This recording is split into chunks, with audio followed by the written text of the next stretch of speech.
नमस्कार दोस्तों, स्वागत है आपका हमारे YouTube चैनल पर। अगर आप चैनल पर नया है तो प्लीज़ चैनल को सब्सक्राइब कर लीजिए, अपने दोस्तों को शेयर कर दीजिए। 120 शब्द प्रति मिनट की गति से डिक्टेशन शुरू करते हैं 5 सेकंड बाद। Be ready.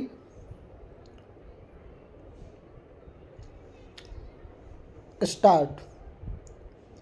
माननीय सभापति महोदय, मैं आपका बहुत आभारी हूँ जो आपने मुझे इस बिल पर बोलने के लिए समय दिया है। यह जो बिल सहकारिता समिति को एक समिति में भेजने का निश्चय किया गया है, जिस पर कल से बहस हो रही है, उस पर मैं आपके आदेश से कुछ कहना चाहता हूँ। श्रीमान, इस बिल को देखा जाए तो यह समझ में आता है कि यह कोई नया बिल नहीं है, बल्कि जो सन 1912 का कानून है उसी की लाइन पर बनाया गया है और कोई नई बात नहीं रखी गई है। श्रीमान, इसमें सहकारी खेती की बात रखी गई है। अगर यह कहा जाए कि यह कोई नई बात नहीं है तो गलत नहीं होगा। जहाँ तक सहकारी खेती का संबंध है तो उसकी तरफ जनता और विशेषकर किसानों का बिल्कुल कोई झुकाव नहीं है और उनका झुकाव न होने के कारण उन्होंने उसे उस सीमा तक नहीं अपनाया जितनी सरकार को आशा थी। श्रीमान, आपको मालूम है कि नागपुर कांग्रेस में यह प्रस्ताव पास हुआ है कि सहकारी खेती कराई जाए। पूरे देश में इस समय इसका जोर चल रहा है और इसको लाने के लिए नामालूम इसके कितने रूप रखे गए हैं। यह कहा गया है कि इसके अंदर कोई जोर नहीं है। अभी एक माननीय सदस्य कह रहे थे कि राजनीतिक पार्टी के लोग यहाँ पर सहकारिता के संबंध में कुछ कहते हैं और बाहर किसानों से कुछ और ही कहते हैं। वे किसी से यह भी कहते हैं कि तुम्हारी ज़मीन छिन जाएगी।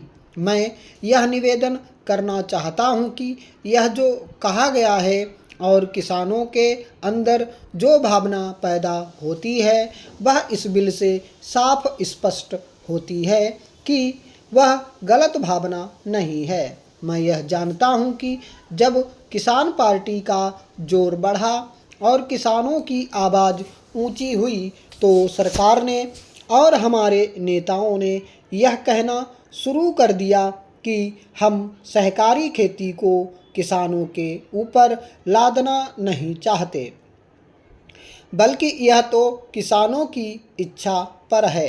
लेकिन इसके साथ ही साथ एक बात मैं पहले भी निवेदन कर चुका हूँ और फिर भी निवेदन करना चाहता हूँ कि नेताओं का अपना विचार होना चाहिए।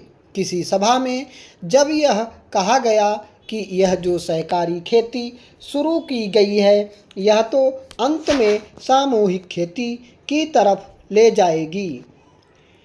माननीय सभापति महोदय, उन्होंने साफ कह दिया कि अगर सामूहिक खेती होती है तो इसमें भी मुझे कोई आपत्ति नहीं है। मैं यह कहना चाहता हूँ कि इस बिल को देखने से यह साफ स्पष्ट होता है कि उस सहकारी समिति के जितने सदस्य होंगे वह अपनी अपनी ज़मीन को एक साथ कर लेंगे और अगर समिति से निकालना चाहेंगे तो एक साथ अधिक ज़मीन उसको नहीं मिल सकती है। इस बिल के संबंध में इस सदन के सरकारी दल वाले लोगों ने और विरोधी दल के लोगों ने बहुत सी बातें कही हैं। जैसा कि यह बिल है, इसको अभी समिति के सामने विचार के लिए जाना है और वहाँ से विचार होने के बाद यह इस सदन के सामने फिर से विचार के लिए पेश किया जाएगा।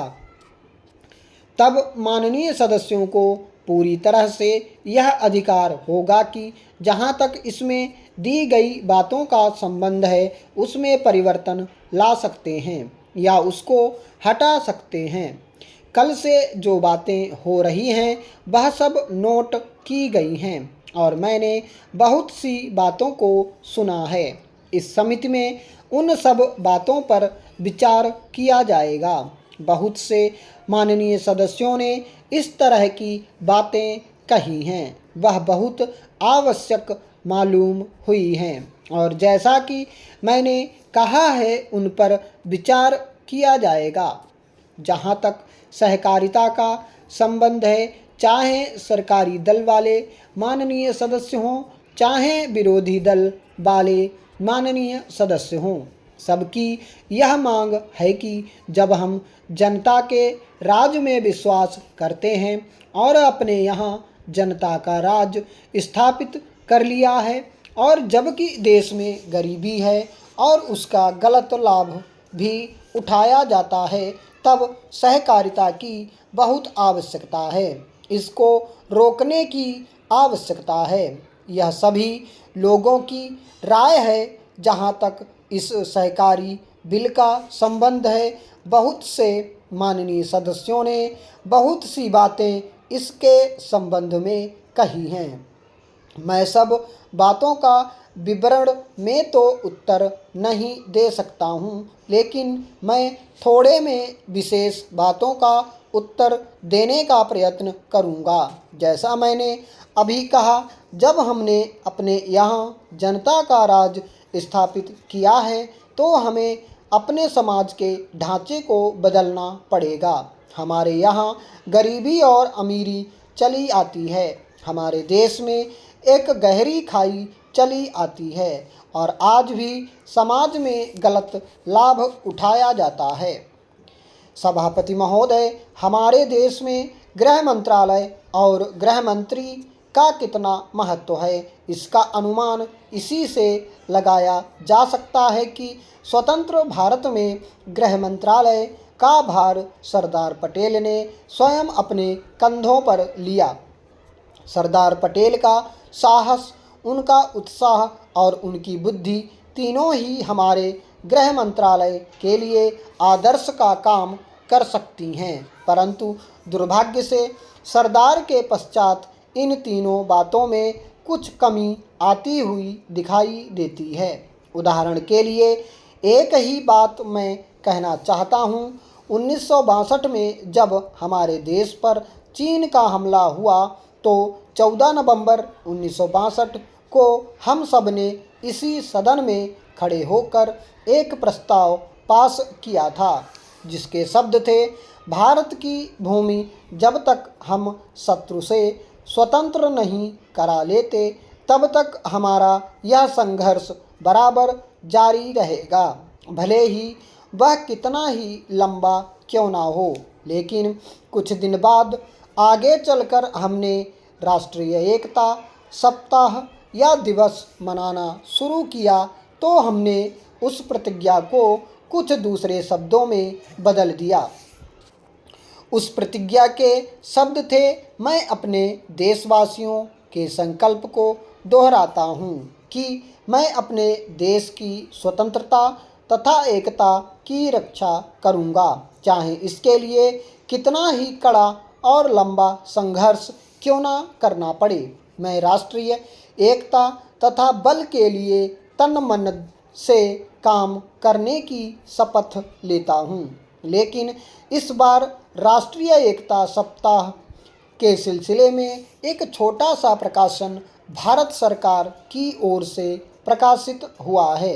इस प्रकाशन में स्वयं इन्होंने लिखा कि 1962 में चीन द्वारा आक्रमण के बाद शपथ की भाषा में थोड़ा परिवर्तन कर दिया गया है और जो शब्द बदल दिए गए हैं उनको भी मैं सदन की जानकारी के लिए सुनाना चाहता हूँ।